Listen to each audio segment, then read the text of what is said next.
Adlaw mga buutan kong higala. Welcome to Crime, Mysteries, and Murder. So, basically, magstorya na punta karon or storyahan ta mo about sa usa ka kaso sa laing lugar or diri man sa Pilipinas nga nagkalambigit about murder.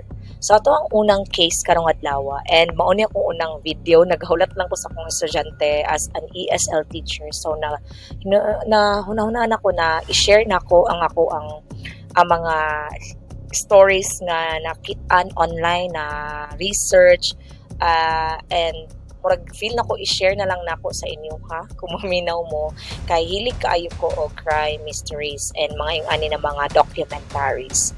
So atong unang pagstoryahan karon is ang kaso ni Ellie Gold.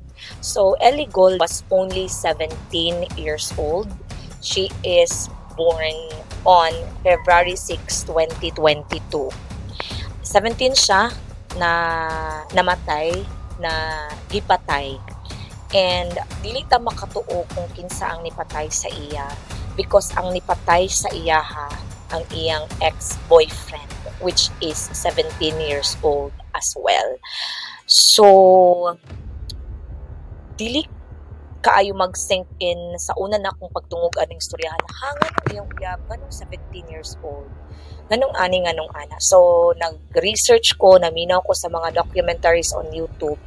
So ang iyang boyfriend si Thomas Griffin.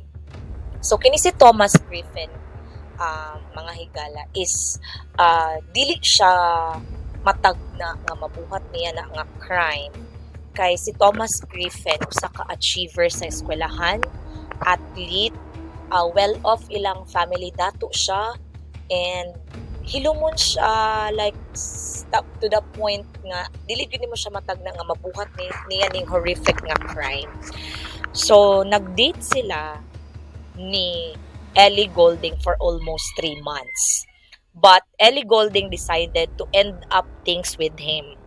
Kay murag nakita ni Ellie Goulding nga red flag di ay kini si Thomas. So si Thomas controlling siya na pagka-boyfriend, possessive, and murag na heads upan si kanang Ellie ba na, murag something wrong. So gi-share ni Ellie sa iyang mga friends nga kanang, guys, murag bulagan or murag na balaka ko kay Thomas kay possessive siya na pagka-boyfriend and ginaingon pa gid niya sa kuha nga ready na siya to settle down with me, make family ana daw, mga nasulay mga anak in the future. And ni ana ang friend ni Ellie nga atong gi-interview sa kanina kaso nga ni ana daw sa Ellie nga dili siya ready because they are still young and gusto pa ni Ellie to paron iyang pangarap na maging pulis and studies daw yang ginauna karon. So gibulagan niya si Thomas. And si Thomas mga higala is dili siya kadawat nga murag gibulagan siya ni Ellie and ginatry pa niya og pakigbalik kang Ellie which is si Ellie murag wala na gyud siya pakialam kay murag nakamatngon na gyud siya ana nga time. So here comes the time dated May 3, 2019. Nagspila na sila so it's school time. So pag abot ni Thomas sa ilang eskwelahan, natingala siya nga nung wala si Ellie. So na siya gipangutan na wala lagi si Ellie, asa si Ellie? So naingon siya na ay dili maka-eskwela karon si Ellie, murag half day ra kay nag-review sa atong history nga exam kay murag dili mo gud ganahan si Ellie sa history nung murag need niya i-review kay murag dili siya ganahan, dili siya nagapaminaw. So exam nila need niya i-revise ang tanan nilang gitun-an about sa history. So kasi nahuna-hunaan ni Thomas, niuli siya sa ilang balay. Nag-ilis siya, hooded jacket, color black, pants nga color black, and sapatos na color black. Imagine, gikan siya nag-uniform, then nag-ilis siya ato nga sa nina. So murag confusing siya nga nang ingana yang gisuot nga sa nina, na ba siya plano o unsa yang gusto. So pag ilis pa ginaw nila silang balay, niuli man siya na nakitan pag siya sa CCTV sa bus nga naka-black jud siya tanan. So Even ana no murag niuli gyud siya sa ilahang balay ana, naabot iyang mama ni tago pa gani siya sa kwarto kay murag dili niya gusto makit-an siya sa iyang mama nga niuli siya kay ang pagkabalo sa iyang mama naara siya sa ilahang eskwelahan nag-eskwela. So mao to, um, niadto siya sa balay nila Ellie which is like pila lang ka minutes away gikan sa ilahang balay. And sa wa ta kabalong say nahitabo basta gipa sulod siya ni Ellie sa ilahang balay. And wala ta kabalo mga around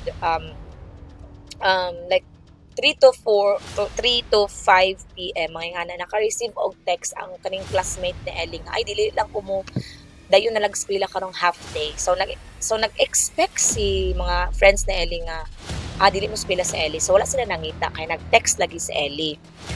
So around mga 3 PM niuli ang papa ni Ellie sa ilahang balay. Butang niya yang pitaka iyang keys sa lamisa. And then pag ato niya kusina, nakita niya ang tiil ni Ellie nga naa dito sa naghigda pero ang tiil lang una ang iyang nakitaan. So niduol siya. Kay samtang nagaduol siya nagahunahuna siya na ay basig ka nang na slide si Ellie or naunsa ba di sa kusina murag na aksidente ana no. So niadto siya tingala siya nga paggunit niya kang Ellie bugnaw. Ni pagtan-aw niya sa liog ni Ellie naay kutsilyo. Human si Ellie, ang kutsilyo nga nasa iyang liog is naggunit si Ellie sa kutsilyo sa liog. So nagdali siya tawag og kanang ambulance. So ang ambulance padulong na sa way so ginaigna siya sa ambulance na i-try revive imong anak basig ma-revive pa nato. Pero ginaigna niya ang kining ambulance or crew sa ambulance or mga medical staff sa ambulance na murag dili na makaya, bugnaw na ako anak murag patay na siya basta pagdali lang mo diri So ing ana.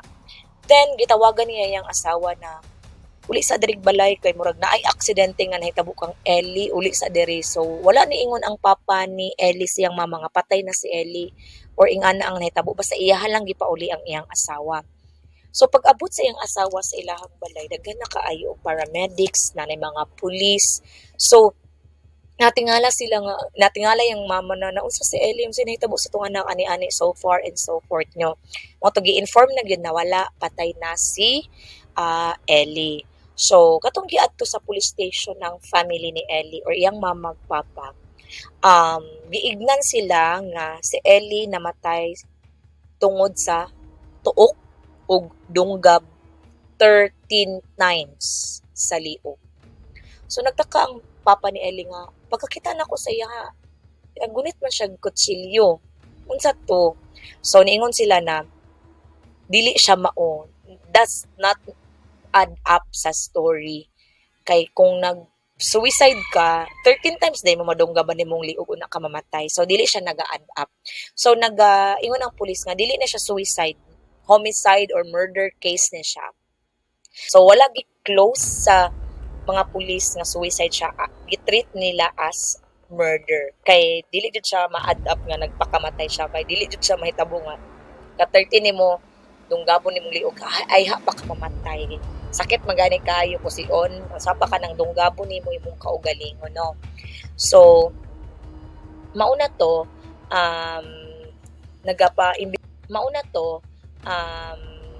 nagapa-imbestiga na ang pulis sa mga nahitabo and then ilang gitreat as homicide siya kay kung homicide man god 70% of percent sa cases is kaila ang victim sa offender or sa nagpatay. So, treat nila as homicide.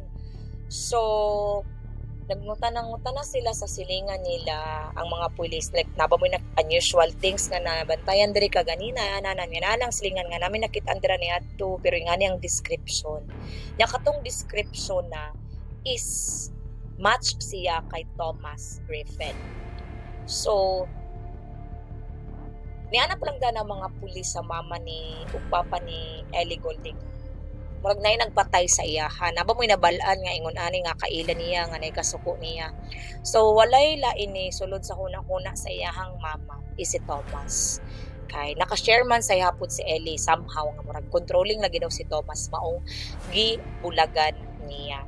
So mao na to ni adto sila sa balay ni Thomas Griffin ang mga pulis and gi-arrest nila si Thomas masking wala pay saktong ebidensya nga siya bagyod but gi-arrest nila the amrag ang ilahang giingon kay suspicion of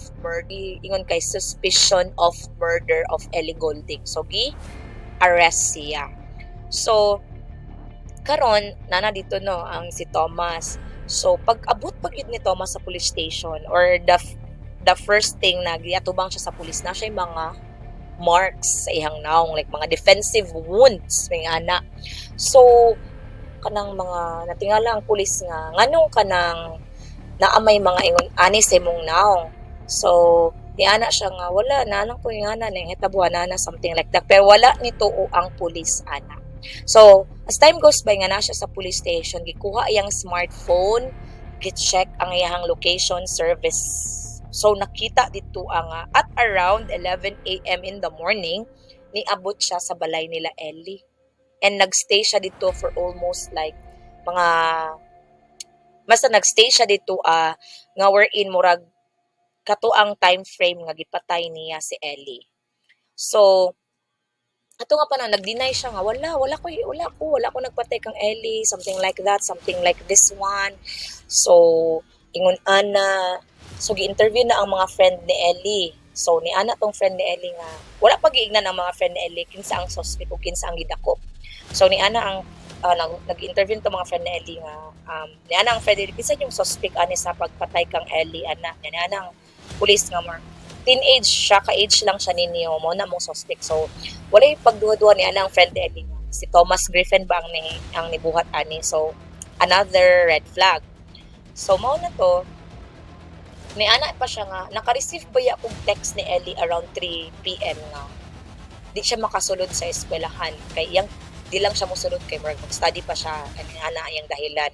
So ni ana ang mga police probably si si Thomas na to ang ni-text sa inyo ha para dili dahil makita ng patay nga lawas na Ellie para dili makatakas pa siya makabuhat siya alibay maka-prepare siya sa iyang self kay kabulo man siya nga siya jud ang pinaka main suspect kay basta murder or homicide una jud nang tan-awon boyfriend, husband or wife sa namatay nga na mga close friend nga na gud ang treatment sa kaning mga kaso.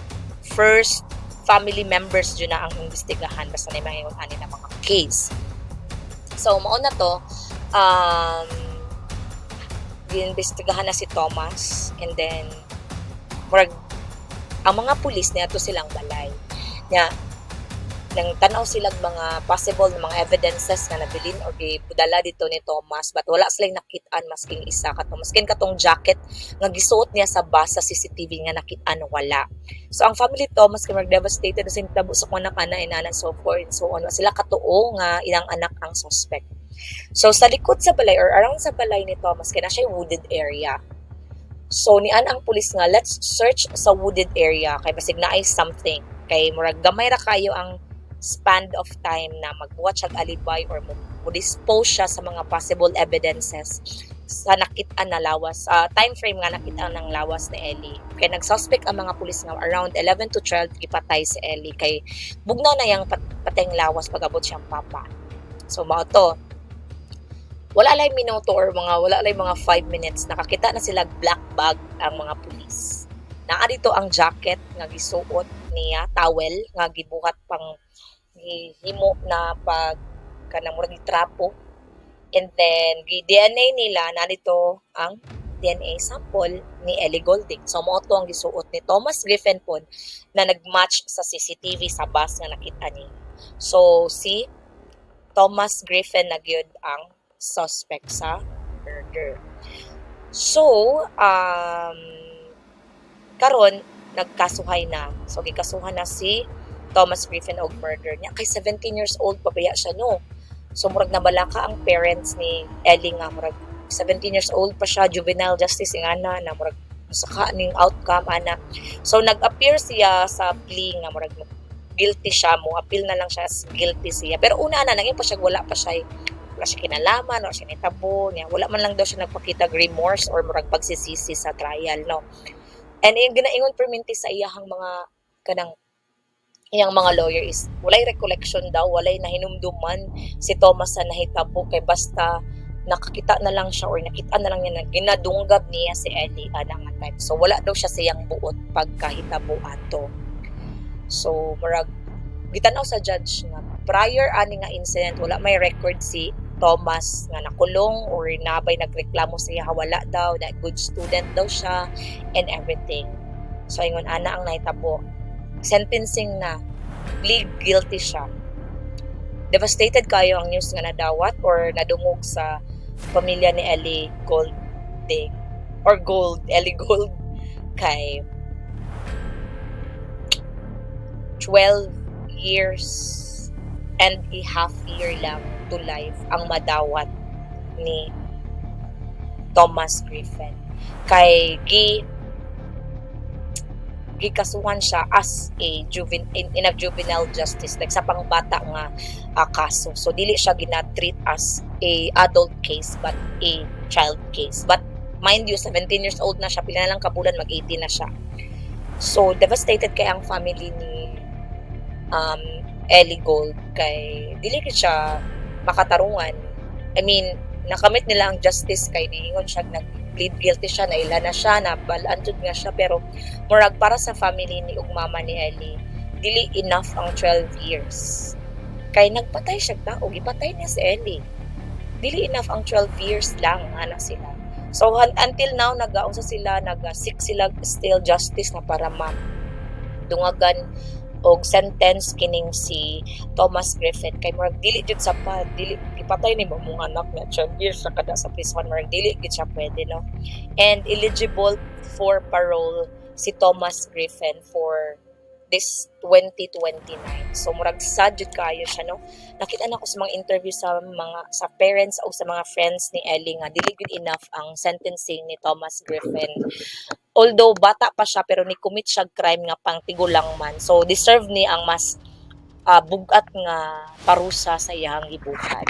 So ing ani lang ato ang ma-catch up ani or ma-learn ani nga investigation.